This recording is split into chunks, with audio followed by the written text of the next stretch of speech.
Hola, ¿cómo están? Soy la doctora Barcelato y hoy día vamos a hablar un poco sobre la diabetes. La diabetes es una enfermedad que tiene distintos componentes. Está la diabetes, lo más conocido es que hay una diabetes tipo 1 y una diabetes tipo 2. Y hoy vamos a hablar de la diabetes tipo 2, que es la más frecuente. Un 90 o un 95% de los pacientes con diabetes tienen diabetes tipo 2. Y hoy vamos a explicar un poco las consecuencias de la diabetes y las razones por cuáles son importantes de prevenir esta enfermedad. Y si es que ya uno tiene esta enfermedad, ¿por qué es tan importante mantener un buen control de nuestra glicemia? Es decir, de nuestro azúcar en la sangre. Entonces aquí acá vemos una foto. Voy a bajarme un poco mi imagen. Disculpen aquí. Entonces aquí tenemos el cuerpo humano. Esto, lo que estoy punteando aquí es el hígado. Hay una vesícula biliar que está en verde. Tenemos nuestro estómago, que se continúa con el duodeno y el resto del intestino. Y si nosotros levantamos el estómago, está el páncreas. Se encuentra justo detrás del estómago. ¿Y el páncreas por qué es tan importante? Bueno, el páncreas es muy importante porque el páncreas secreta insulina. ¿Y la insulina qué es? La insulina es una hormona que secreta el páncreas cuando sensa que hay altos niveles de azúcar en la sangre. ¿Y cuándo ocurre esto? Cuando nosotros comemos. Al comer cualquier cosa, nuestro intestino absorbe el azúcar, este se va al torrente sanguíneo y aumenta. Y el páncreas sensa esto y manda esta señal, que es la insulina, hacia el torrente sanguíneo. Y todas las células de nuestro cuerpo tienen unos receptores. Tienen unos receptores en su membrana donde se une la insulina. Y cuando se une la insulina a las células, estas abren un canal y hacen que el azúcar que está en la sangre entre hacia ellas. Y así bajan los niveles de azúcar en nuestra sangre. ¿Por qué es importante esto? Porque los niveles altos de azúcar en la sangre son muy dañinos para nuestras células. Y por eso tenemos este mecanismo que el páncreas libera insulina para avisar a las células que deben abrir sus canales para meter este azúcar hacia adentro. Entonces, ¿qué es lo que pasa con la diabetes? Bueno, la diabetes está muy relacionada con la obesidad. ¿Y qué pasa con la obesidad? Es que la obesidad, al aumentar el tejido adiposo, al aumentar el tejido adiposo, disminuye la sensibilidad de la insulina en estas células. En otras palabras, hay una resistencia a la insulina. Entonces la célula que antes quizás necesitaba solo una molécula de insulina, esto como ejemplo, para que su canal se abriera y entrara al azúcar, ahora no solo necesita una, necesita 5. Entonces ya con una no basta para que ella abra su canal. Por lo cual, entonces, el páncreas libera insulina y esta insulina, al parecer, es como si no hiciera nada, porque hay una resistencia. Entonces el páncreas tiene que aumentar y enviar más y más y más insulina para que estas células, que están resistentes, tengan la cantidad suficiente de insulina conectada a sus receptores para que abran su canal. Y eso es lo que hablamos cuando uno habla de insulinoresistencia o resistencia a la insulina. Entonces, esa es la génesis de la diabetes tipo 2, una resistencia a la insulina. Y muchos pacientes que tienen resistencia a la insulina van a pasar a tener prediabetes y después, si no se tratan o no cambian su estilo de vida, a tener diabetes. Vamos a seguir aquí. Entonces, la diabetes mellitus en Chile se sospecha que hay un 12.3 de pacientes que tienen diabetes mellitus. Esto en verdad es de todas las diabetes, inclusive diabetes 1 y tipo 2. Pero en Chile ese es el valor. 12.3% de la población tiene sospecha de diabetes. Y lo que hablábamos, que tiene una alta asociación con la obesidad, con la insulinoresistencia y el síndrome metabólico. La insulinoresistencia no es un diagnóstico en sí. La insulinoresistencia es un estado fisiológico del cuerpo que se ve a través del examen físico. La insulinoresistencia se muestra a través de la parte física, en el sentido que uno, al examinar al paciente, uno puede buscar signos de resistencia a la insulina, como lo son los acrocordones, que son como pequeños lunares de carne que salen en el cuello, también debajo de las axilas, Y la acanthosis nigricans, que es un oscurecimiento de la piel y es un engrosamiento de la piel a nivel en general del cuello, de la axila y de los pliegues. Muchos de estos pacientes, si es que no tienen diabetes, tienen muy alto riesgo de desarrollarla. Y también pacientes con síndrome metabólico. El síndrome metabólico tampoco es un diagnóstico en sí, sino que abarca 5 distintas áreas, que si es que uno tiene 3 de 5, significa que tiene síndrome metabólico. Y esto es un factor de riesgo. En Chile, el 40% de la población tiene síndrome metabólico. ¿Y de qué se trata el síndrome metabólico? Como aquí está, pacientes que tengan obesidad central, triglicéridos más de 150 miligramos por decilitros, que es un tipo de colesterol, HDL, que también es otro tipo de colesterol, menor a 40 en hombres, menor a 50 en mujeres. Porque esto es un tipo de colesterol protector. Entonces, si tenemos menos de eso, nos pone en mayor riesgo. Tener la presión arterial mayor a 130/85 o estar en tratamiento para hipertensión arterial y tener glicemia o azúcar en la sangre mayor o igual a 100 o estar en tratamiento para prediabetes o para diabetes. Es importante mencionar que la diabetes tiene una alta carga familiar. En general vemos que nuestros pacientes tienen padres, tíos, abuelos también con diabetes mellitus tipo 2. Entonces se ve estos clústeres familiares de diabetes tipo 2, que nos ayuda también en el diagnóstico.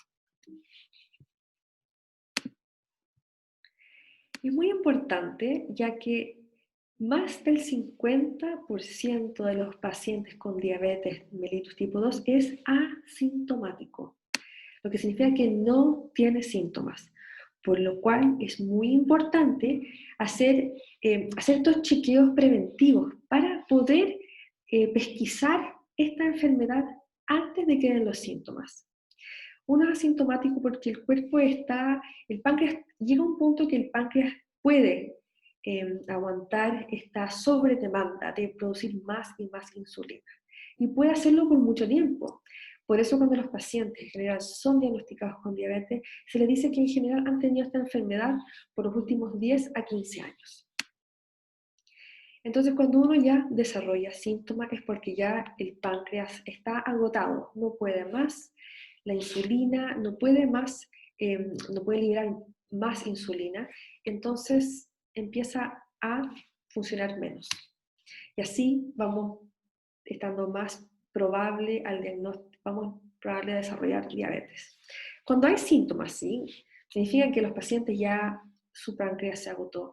Y en general, los síntomas de hiperglicemia severa, cuando uno tiene azúcar en la sangre muy alta, son por polidipsia, que es los pacientes presentan con mucha sed. No entienden, pero están con mucha sed, tomando agua todo el rato, 1 litro de agua, y eso es muy categórico. La poliuria, que es que los pacientes van a orinar muchas veces durante el día, incluso también en la noche. La polifagia, que es que los pacientes están con un hambre insaciable y también presentan baja de peso. Cuando un paciente tiene uno de estos síntomas, es altamente sugerente que tenga ya desarrollada diabetes. Y para el diagnóstico se hace a través de test de laboratorio. Uno toma primero, si uno sospecha una glicemia de ayunas, que un paciente en ayuno le toman un nivel en la sangre. Puede ser, y si está muy alto, se pide entonces después otro test que se llama el test de tolerancia a la glucosa. Y si ese sale alto también, bueno, tenemos el diagnóstico. Hay distintos valores de corte, que eso lo podemos ver en otro video. Pero básicamente, un paciente tiene resistencia a la insulina, después pasa a tener prediabetes, que son que los niveles de glicemia de ayuna y o glicemia postcarga, que es la prueba de tolerancia a la glucosa, donde el paciente toma una carga de azúcar como con un jugo y se le mide la glicemia post eso, puede que eso estén alterados a un nivel de prediabetes. Y después, si es que están mayores a estos valores que están predeterminados, el paciente se diagnostica diabetes. Entonces, ahí con esos valores, con esos exámenes de laboratorio, se puede orientar si es que el paciente está en un periodo de prediabetes o de diabetes. Entonces, por eso es muy importante hacer estos exámenes preventivos por lo menos una vez al año. Si es que uno no tiene síntomas, es muy bueno tomarse una glicemia de ayunos. Y también, por supuesto, un perfil lipídico, que ahí mide el colesterol, ahí podemos ver los triglicéridos, el HDL, para ver nuestro riesgo de desarrollar diabetes si es que tenemos un síndrome metabólico.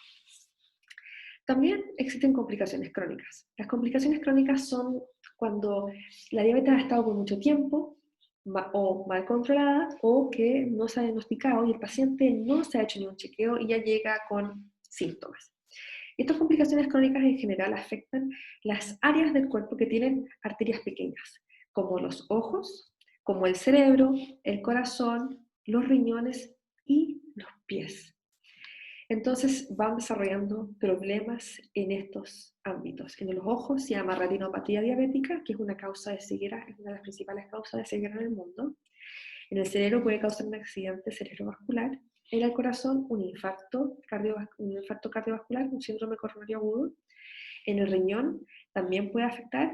Los pacientes empiezan a tener fallas renales y pueden llegar a enfermedad renal terminal con uso de diálisis. Y en los pies, los pacientes también desarrollan neuropatía diabética, que los pacientes que significa que empiezan a perder sensibilidad en los pies. Y eso es bastante malo para los pacientes, porque muchos pacientes, aparte de disminución de la sensibilidad, que es la parte de la parte sensitiva, la parte neuronal, también hay un problema de circulación en los pies. Entonces muchos de estos pacientes a veces se hacen heridas en los pies porque no sienten. Como está disminuida la sensibilidad, no sienten. Y al hacerse una herida, cuando ya una herida es muy difícil que ésta se cierre. Entonces muchos pacientes tienen heridas crónicas porque como hay problemas en la parte circulatoria por este exceso de azúcar en la sangre que dañó esa célula, se hace más difícil, no imposible, que se cierren las heridas. Y lo otro son las descompensaciones agudas, que estos son cuando las pacientes presentan con niveles de azúcar en la sangre muy altos. Y algunos debutan así, algunos se diagnostican, llega un paciente así y era paciente diabético, que se diagnostica cuando tiene uno de estas situaciones que son la cetoacidosis diabética y síndrome hiperosmolar. Que estos son cuando son ya niveles muy altos de azúcar. Estos son extremos y los pacientes en general terminan siendo hospitalizados por esto. Estas son urgencias. Pero en general, estas son las presentaciones. Y las consecuencias. Esto es muy importante. Vamos a partir por este lado acá y después voy a guardar mi pantalla. Las consecuencias de una diabetes. Bueno, hay mayor riesgo de enfermedad periodontal. En la enfermedad periodontal significa tener problemas en las encías y en los dientes. Por eso es muy importante nuestros pacientes diabéticos que vayan a una evaluación por un dentista para que vea si hay algún daño periodontal. Hay mayor probabilidad de tener una enfermedad cardiovascular, como un infarto en el corazón o un infarto cerebral. Hay un riesgo de desarrollar una enfermedad renal terminal 10 veces más alta. El riesgo es 10 veces más alto, es muy alto. Y esto, pensar que esto es una enfermedad muy prevenible, la diabetes. Y lo importante es la prevención, porque si ya tenemos la diabetes y no la tenemos bien compensada, ocurren todas estas otras ramificaciones, estas otras enfermedades adicionales. Un tercio de los pacientes con diabetes va a desarrollar retinopatía diabética, con consecuente pérdida de visión. Y hay efectos transgeneracionales también. Una madre diabética que está mal controlada le puede transmitir a su feto una mayor probabilidad y un mayor riesgo de desarrollar obesidad, diabetes, hipertensión arterial también. También las guaguas son mucho más grandes, los fetos son bastante más grandes, causando mayor complicación en algunos partos. Y esto es interesante también. Cada 30 segundos algún paciente con diabetes tiene una amputación, lo cual suena como una locura, por eso es muy importante prevenir. Entonces, ahora mismo, ¿qué significa tener diabetes? ¿Por qué ocurre? Las consecuencias y las asociaciones a ella. Y con esto concluimos diciendo que lo más importante es la prevención. Lo ideal es no llegar a diabetes, lo ideal sería prevenir, incluso ni siquiera llegar a prediabetes. Lo ideal sería, si un paciente tiene prediabetes, pesquisarlo ahí, hacer cambios del estilo de vida, que lo vamos a conversar en nuestro video. También hay uso de medicamentos que pueden ayudarnos, pero básicamente los cambios de estilo de vida son la piedra angular en el tratamiento y la prevención de la diabetes.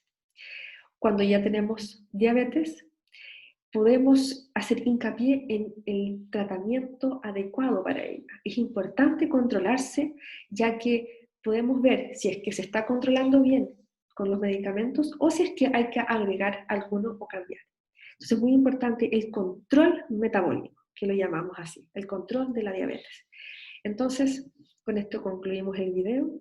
Si tienen alguna pregunta, por favor nos escriben. Yo voy a hacer otro video próximamente sobre la prediabetes, que es la que viene antes de la diabetes, que nos pone a los pacientes en riesgo de diabetes. La prediabetes se puede revertir, se puede ir hacia atrás con cambios en el estilo de vida. Por eso es muy importante. Y finalmente hacer hincapié en la importancia de los exámenes preventivos, ya que esto nos permite pesquisar la enfermedad cuando no hay síntomas aún. Muchas gracias por su tiempo y ojalá les haya servido esta información. Y cualquier cosa o cualquier información, o si quieren algún video de algún otro tema, nos avisan y nos mandan un mail. Muchas gracias. Hasta luego.